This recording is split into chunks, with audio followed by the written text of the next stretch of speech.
कौन सा प्रोसेसर आपके लिए सही है और ये सारे जनरेशन्स का मतलब क्या होता है जो इंटेल कहता है कि 13 जनरेशन 14 जनरेशन्स, इसका एक्चुअल मीनिंग क्या है और ये मैकबुक के सारे एम सीरीज़ के जो प्रोसेसर्स है M1 M2 इनका मतलब क्या है और कौन सा प्रोसेसर आपके लिए सही है। सो इस वीडियो में हम उन सारी चीज़ों के बारे में बात करेंगे। हाय गाइस, मैं हूँ सचिन और इस वीडियो में हम पहले स्टार्ट करते हैं जनरेशन से कि ये जनरेशन्स होते क्या है। जनरेशन्स का मतलब होता है एक थोड़ा सा इम्प्रूवमेंट जो इंटेल अपने प्रोसेसर्स में करता है और उसके बाद उसको कहता है द नेक्स्ट जनरेशन। जैसे कि उनका अगर i3 का 4th या फिर 5th जनरेशन है, उन प्रोसेसर्स में उन्होंने थोड़े से कोर्स ऐड किए, कुछ थ्रेड्स ऐड किए और उसके बाद उसको कह दिया i3 का 7th जनरेशन का प्रोसेसर। सो यही होता है एक जनरेशन। तो जनरेशन का एक सिंपल भाषा में अगर समझे कि थोड़ा सा इम्प्रूव किया हुआ the next edition of the processor.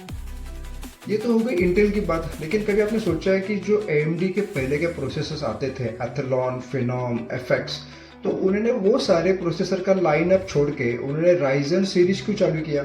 तो इसकी बात जाती है 2016 के पहले, क्योंकि 2016 के पहले उनके जो प्रोसेसर्स आते थे सो काफ़ी ज़्यादा हीट करते थे। मतलब वो चलते तो ठीक थे, मतलब पावरफुल थे, लेकिन वो हीट करते थे। तो लोगों में क्या था कि यार AMD के प्रोसेसर्स हीट होते हैं तो इंटेल में चले जाओ, क्योंकि इंटेल थोड़ा स्टेडी और रिलायबल ड्यूरेबल प्रोसेसर्स बनाता था।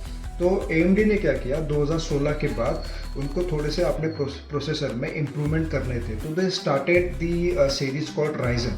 So why did they choose the Ryzen word, because they could have choose any word, लेकिन उन्होंने राइजन चुना। तो राइजन का मतलब है राइज प्लस जेन। राइज का मतलब होता है कि राइज करना, जैसे कि हम जानते हैं, एंड जेन मीन्स काम, balance, steady. So the two words they came together and the word became the Ryzen. So the powerful processor with the balance. So that only AMD wanted to tell their customers. When AMD started their Ryzen 3 processor, so they wanted to compete with Intel. So they wanted to compete with Intel's i3 processor, but it was not the case with Mac. So Mac ने कभी ऐसा नहीं चुना कि यार हम AMD से या फिर अपने Intel से compete करते हैं। तो उन्होंने ऐसा कभी नहीं किया। उनके जो सारे प्रोसेसर थे M1 M2 ये सारे उन्होंने अलग ही रखे। 2018 के पहले वो बस इंटेल के प्रोसेसर यूज़ करते थे अपने मैकबुक में, जैसे i3 हो गया, i5 हो गया। लेकिन 2018 के बाद में उन्होंने अपना खुद का लाइनअप चालू किया और इंटेल के सारे प्रोसेसर्स उन्होंने लेना बंद कर दिए। तो उन सारे प्रोसेसर्स को उन्होंने अपने खुद का नाम दिया M चिप। तो वो M चिप क्यों चुना उन्होंने, कुछ और भी लेटर चुन सकते थे। तो उनके आईफोन में पहले से ही A14, A13 या फिर उनका जो A सीरीज़ के प्रोसेसर्स है वो A लेटर वहाँ पे डिनोट हो चुका था, तो वो A लेटर नहीं चाहते थे। So they wanted something for the MacBook. So where does the M came from, M came from the first letter of the Mac, M। तो उनमें उन्होंने M सीरीज़ का चिप चालू किया, लेकिन उन्होंने इंटेल की तरह जनरेशन्स नहीं यूज़ किए, जैसे 13 होता है, 14 होता है। उन्होंने बस यही किया कि यार हम M चिप में base chip, ultra, pro, max, ये 4 वर्जन्स रखते हैं।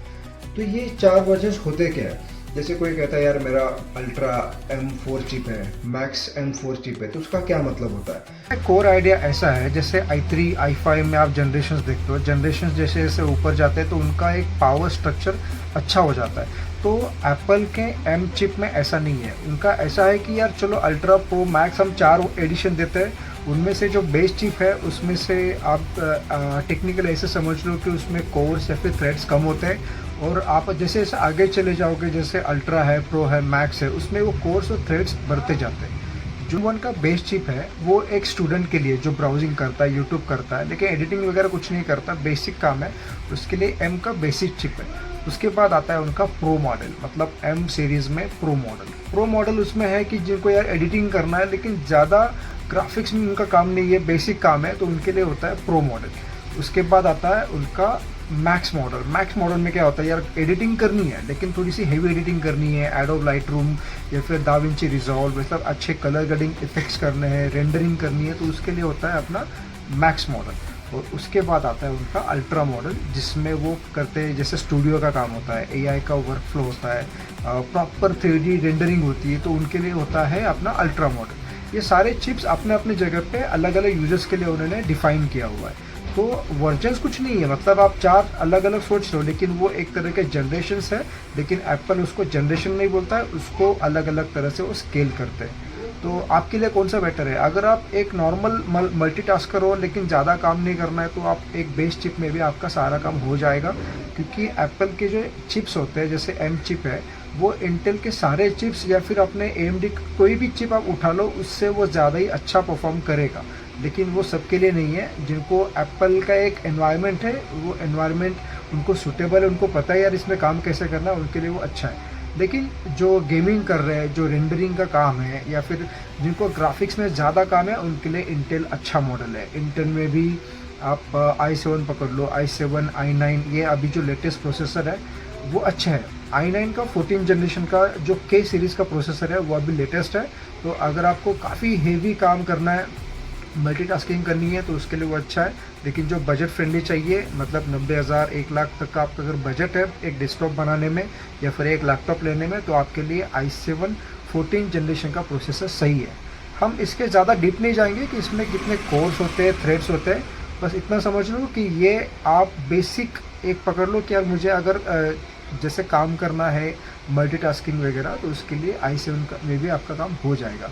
अगर आपको ज़्यादा इसमें डीप जानना है कि यार ये कोर्स क्या होता है, थ्रेड्स क्या होता है, and how does all these things work in a processor, so we can make another video on that, but let me know in the comment section below.